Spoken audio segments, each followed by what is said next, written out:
दोस्तों, आज गोलियों और मिसाइलों का युद्ध बचा ही नहीं है। एक नेशन दूसरे नेशन को बैठे बैठे उसकी इकोनॉमी क्रैश करने पर मजबूर कर सकता है। इसमें वो यूज़ करते हैं कई सारे सैंक्शंस और बैरियर्स का।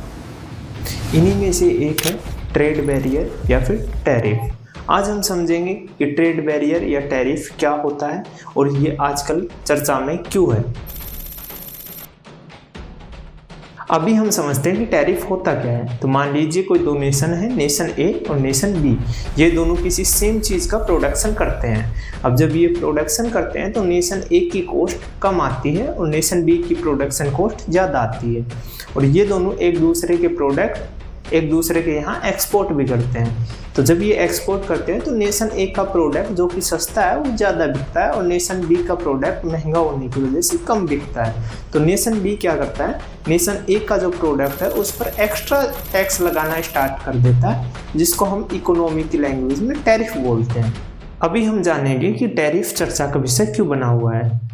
तो आज के टाइम पे चल रहे ट्रेड वॉर के कारण नेशंस एक दूसरे पर टैरिफ बढ़ाते जा रहे हैं। अभी हाल ही में डोनाल्ड ट्रंप ने भारत पर लगने वाले टैरिफ को 25% से 50% करने की घोषणा करी है, जिसके बाद पूरी इकोनॉमी के अंदर सनसनी मची हुई है।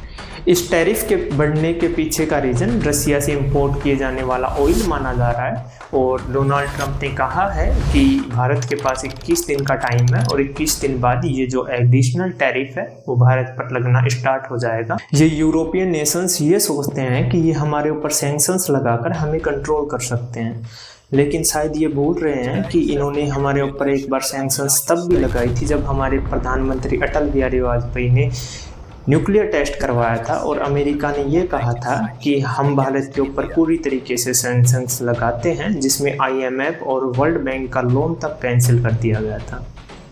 उस समय प्रधानमंत्री अटल बिहारी वाजपेयी जी ने अमेरिका को करारा जवाब देते हुए ये कहा था कि अमेरिका को जो करना है वो करे, भारत पीछे नहीं हटेगा, न्यूक्लियर हमारे लिए सुरक्षा का महत्व रखता है, हम न्यूक्लियर के उपयोग की पहल नहीं करेंगे।